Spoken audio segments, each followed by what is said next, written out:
Good morning, everyone. I have some exciting stuff that we're going to do today, including some news, and I'm going to start with that first.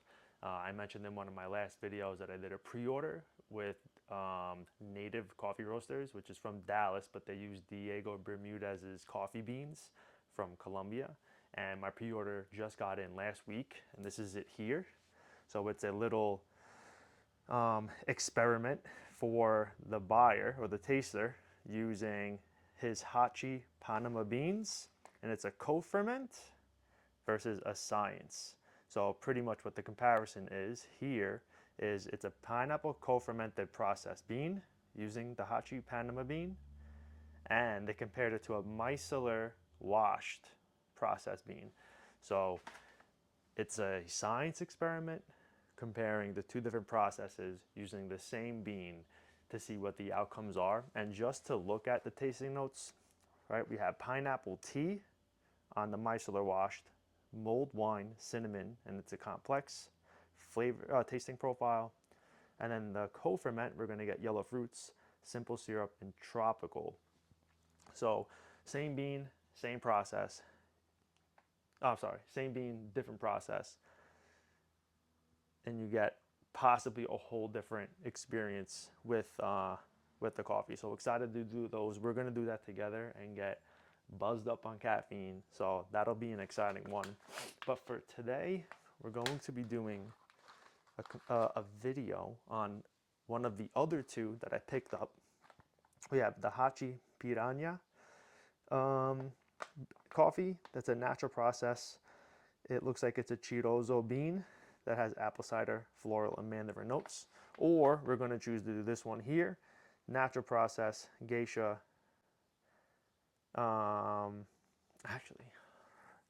I may have been wrong. Diego Bermudez. These two do not have Diego Bermudez's name on here, but I'm almost confident those are his beans because this is a roasting company that he helped put together, I'm pretty sure, or he owns. So I'll put a little text box on the bottom of the video to confirm if I'm right or not, but I'm pretty sure that those two science experiment coffees, I'm pretty sure those two that I just showed you are Diego Bermudez beans. So we're gonna try one of these today, and for whatever reason, I'm leaning more towards this. I want to give this a try. This is his Puma, Hachi Puma coffee. So really excited to try it. This was roasted, but I believe on May 11th. So it's about 3 weeks out, and you want to wait at least 3 to 4 weeks after roasting for filter coffee and 2 weeks for espresso. But the peak tastiness is supposedly between the 5 and 6 week mark. So we want to wait at least 3 to 4 weeks before trying it as a filter coffee or the pour over, and at least 2 weeks for espresso. So we're at least in the beginning stages of when we could try it to really get the full taste of the coffee, but it'll be at its peak in about a week or two from now. So we'll definitely taste it here, and maybe we'll circle back to it in a week or two and see if there's any differences. That'll be fun. But we're gonna try this today. We'll save this for another video, and let's do it. All right. So I'm gonna get the kettle going. We're gonna be using the Chemex and preparing that first. But before we even get into any grinding, I wanna get a little whiff and show you guys the beans. So these are definitely on the lighter side, and they have such a fantastic smell, man. So this is a geisha bean. It smells so good.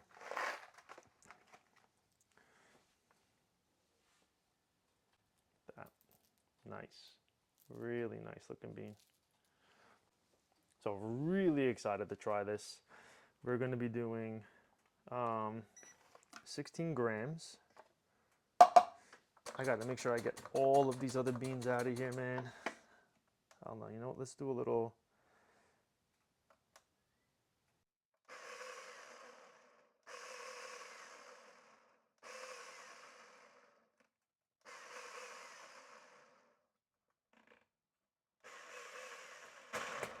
go. Should have worked. So what I did was I opened the burrs and just let it run to try to get as much as the residual coffee from my past coffee grinds out, because I want to taste only this, the little that I have.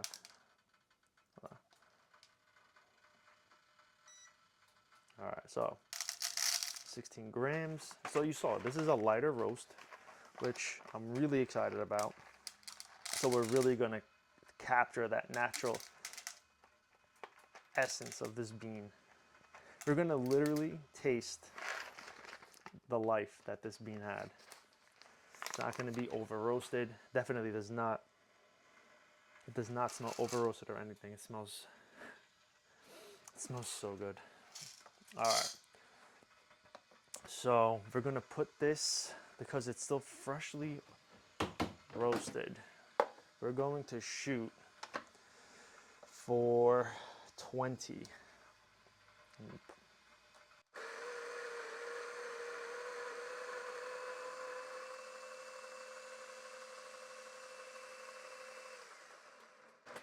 All right, I put 16 in. Let's see what we got. 16.3, great. Frick. Wow, okay. I thought I smelled banana, and this is really giving off a banana smell. Dang, this is gonna be good. This is gonna be good. I have this grinded and prepped. Should have put that like that. Let's get the filter folded up. I'm really enjoying this Chemex. I really do enjoy the pour overs. I still think I prefer espresso. I think that's just because of how I've kind of developed my palate is just, it was tailored and it grew up around espresso. Now, it doesn't mean I won't ever evolve away from liking it, you know, because I'm sure as I'm experiencing different pour over devices or going to different coffee shops where they could provide me with a much better pour over experience that I could provide for myself, where it could potentially like change up the way I view my favorite way to drink coffee. I'm just happy with espresso. I love how intense it is, and I don't know, like whatever sensation it brings, the intensity, just the enjoyment. I find it to be the most enjoyable thing for me. I don't know how else to explain it, but really excited to try this, especially after grinding this up. That's crazy. It smells delicious. So lemon, floral, grape, and banana. I definitely get banana. It's crazy that that's like the last note on there.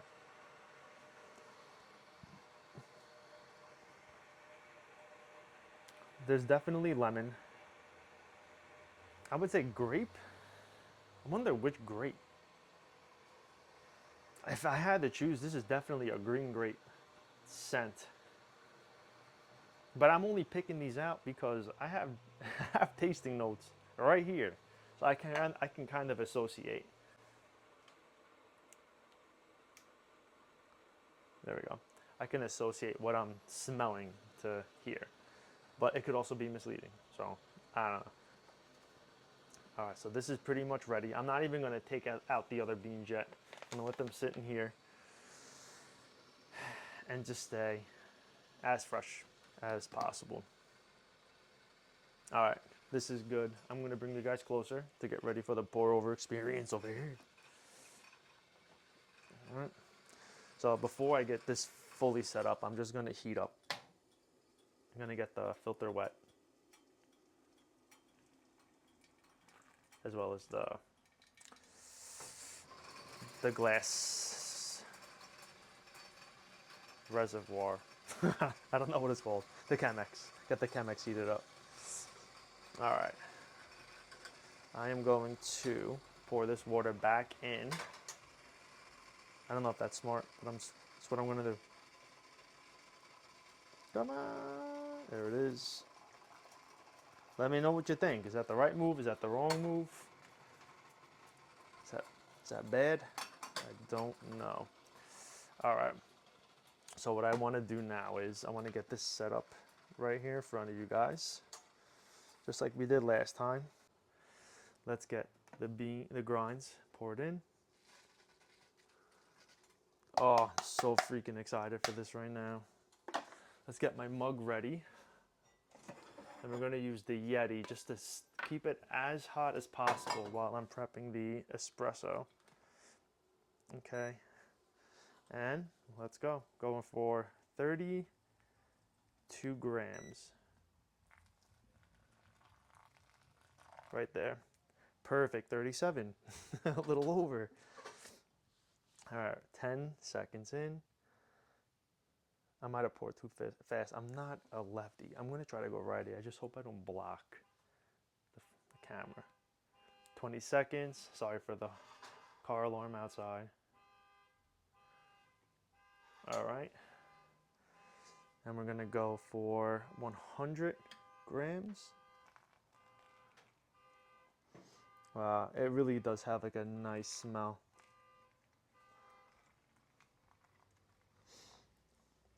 A little bit more. Right there. Okay, so we're at 141.3. We're going to let this drip through.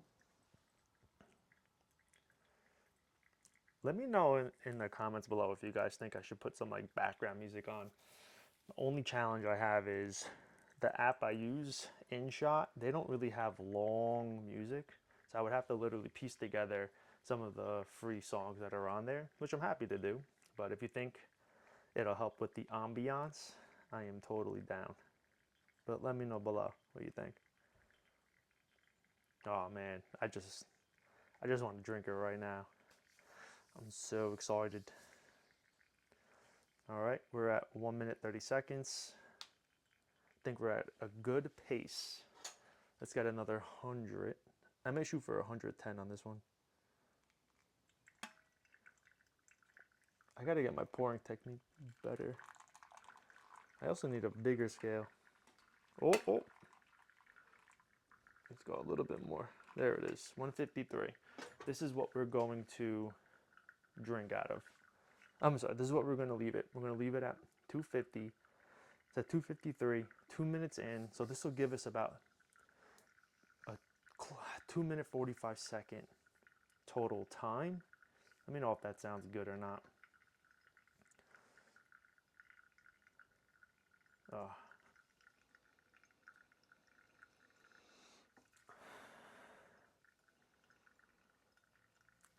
I do need like a temperature controlled kettle, and then just continue working on my technique. I definitely do better without the camera in my way, but we can make this work. Actually, you know what? We are going to be over 3 minutes with how slow it's steeping, or whatever you want to call it, brewing through. But let me know, maybe, did I make it too coarse, do you think? Or is this right? It smells nice. I'm still working on my technique. There we go. All right, let's put this to the side. We're gonna let it sit for a bit. Ooh, that was hot. All right, Diego, I'm happy and excited to try your stuff. All right, round two. We're going to put this at 7. It's just one of those feelings. Keep it coarser. Oh shit. Keep it coarser on the espresso side. We're gonna go for 19. Ooh, shit. Actually, you know what? Yeah, let's do 19. We'll play it safe. One more bean. How does that not feel right? That doesn't feel right. Hold on. I look too little. And the beans could be dense too.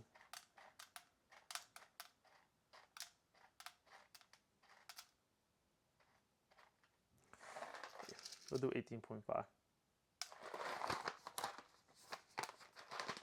That looks better.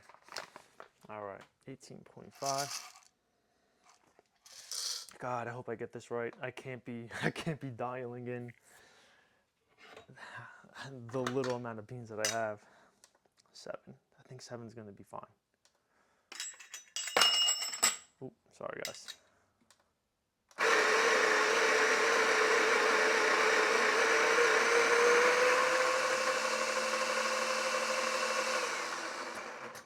It's also another reason for me to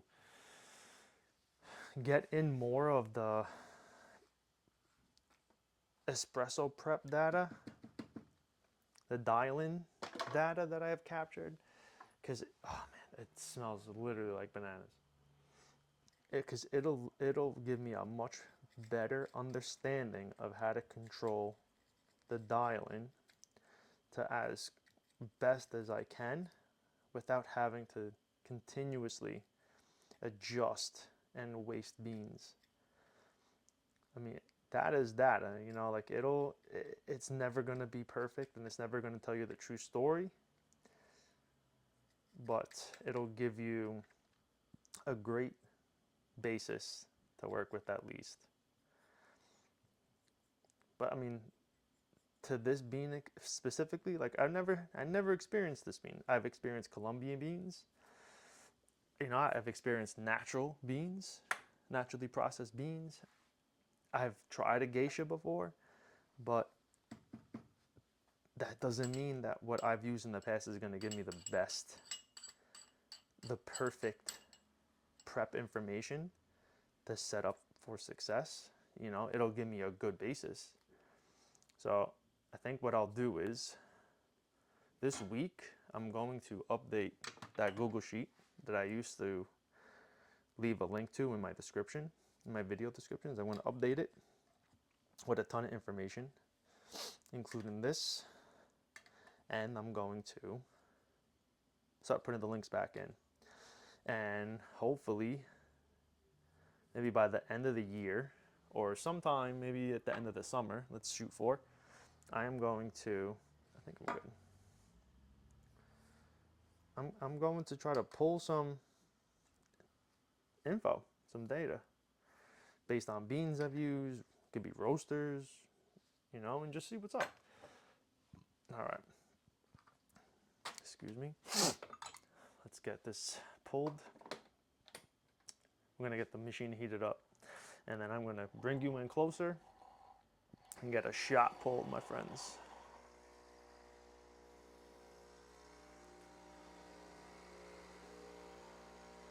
Perfect. Nice and hot.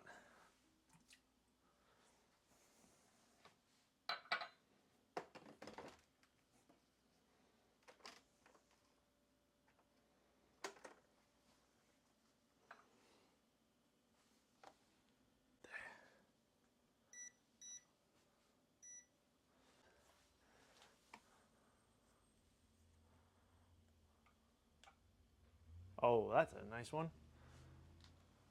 Maybe right there.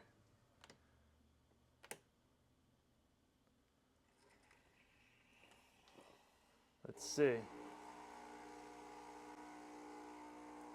Ah, oh, it's fast. It's freaking fast, dude.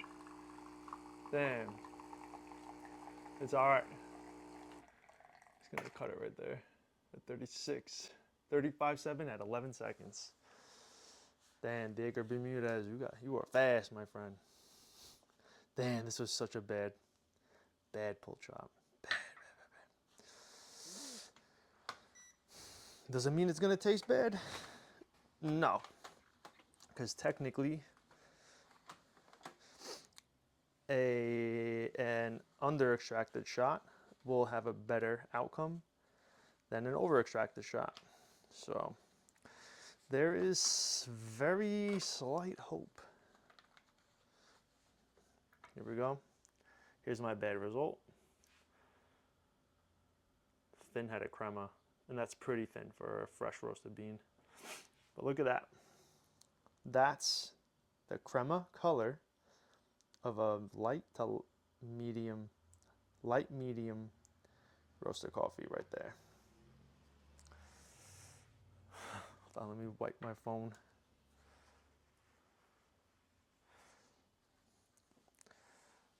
So I don't think I'm gonna make another shot because I have so little of this bean. We're just gonna work with this. Bananas. Screams bananas.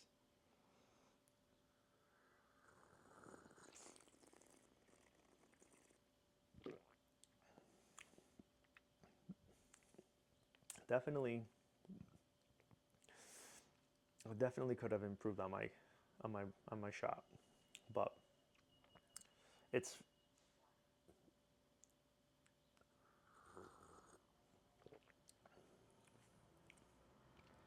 very banana forward.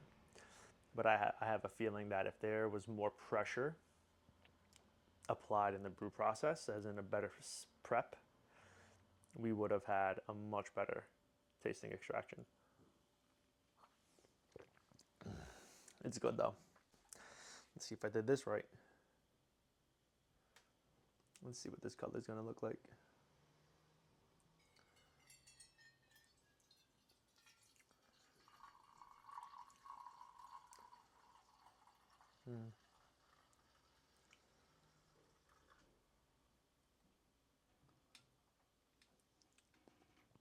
All right.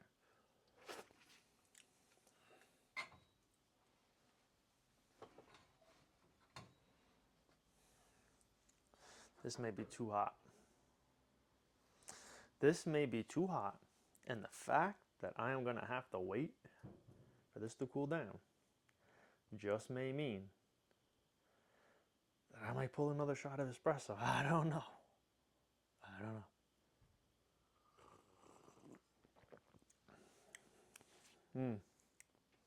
Okay. My first taste on this is like lemon. I'm gonna let it cool down because it's still hot. I'm not gonna pull another shot though. I want to. I was thinking what I might do is to get used to the 9 barista again, because I plan on using the 9 barista with the Breville when I try these guys out.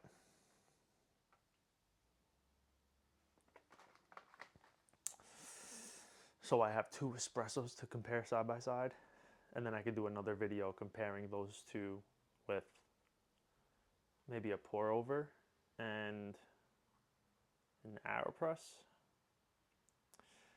But I wanted to get the 9 barista out, get used to using that again, and then do a side by side with this one and this one. Not just to do random tastings, but just, I think seeing how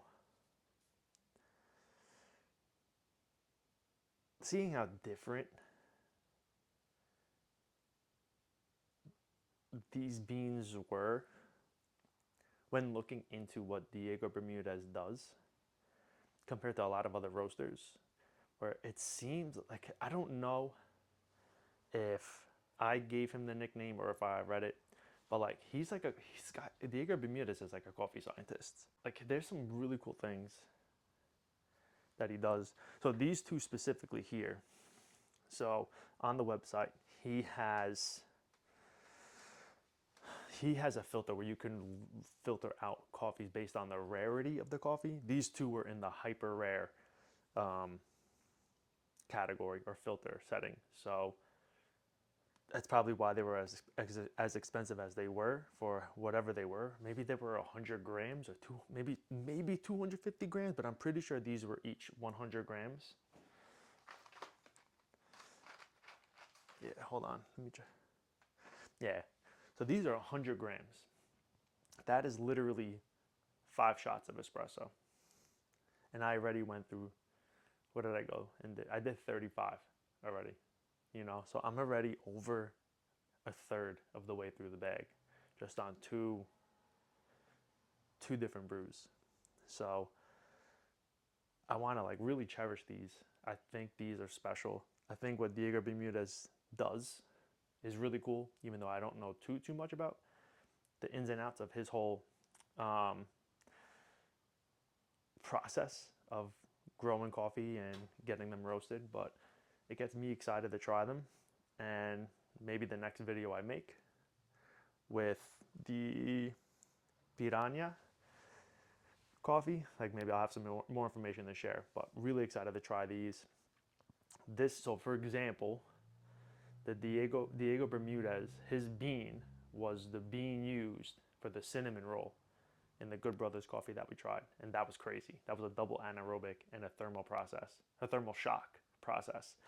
So like that's crazy, like double anaerobic with a thermal shock process all in there, like that's insane. That's got to create such a crazy like tasting experience.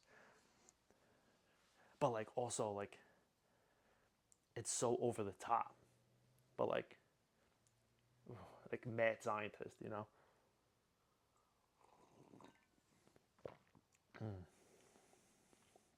It's nice. So you could definitely tell this is a lighter body compared to espresso. The filter straight up creating a lighter body.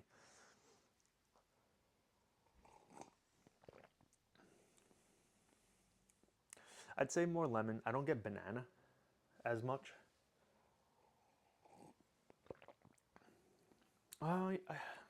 Maybe a little bit.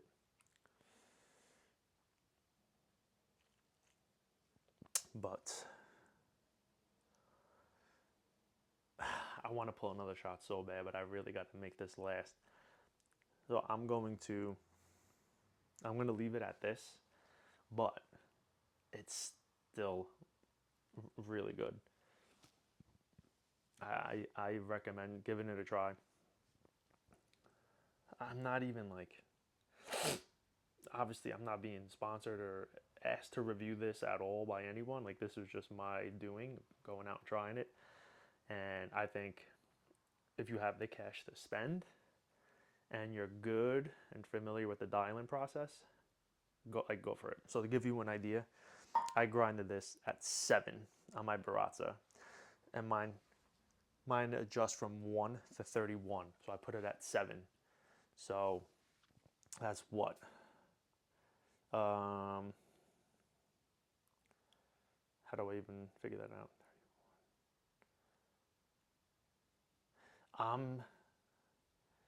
I was in like I was at like 20%, right? 31, so 31, 62. I would say if you were to go on a percent scale for your grinder, where 0 is the finest, or 1 is the finest and 100 is the coarsest, I would say put your grinder at like 18, 19% fine, whatever that setting is. So if it's a 1 to 10 setting, put it at 2 or put it at 18.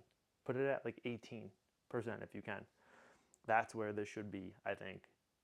So I'll try to save you the stress of trying to dial it in. I think 18% for an espresso should be perfect. Not perfect. It should be close to the money spot. So try it. And if you get this bag, like let me know what you think. It's obviously like this one's not crazy. Like it's a natural process coffee. It's a geisha, so you're getting a higher quality bean. It's a natural process, so you're not getting anything insane. But you know, you're getting a good bean, right? You're getting a high quality bean. Like geishas are good, and 100%. Like when I pulled that shot, and when I grinded the beans, I got banana. When the first thing I tasted in the espresso, banana. I bet if I get this dialed in, well, we're going to see a much more complex taste profile for that espresso. So we're gonna leave it at that. I enjoyed this experience. I'm excited to do more with you, and keep tasting these, you know, until they can finally roast. Update on that: I have Tuesday. I'm going with my fiance to go look at the house one more time. My dad's gonna come down. He's a general contractor, so we'll be able to get a much more insightful view, like a professional view on the condition of the home. But we're also just bringing in an inspector for like personal information, so we can have just his input as well as my dad's, so we can understand, you know, what we have going on with the house. But I think the house is in good condition.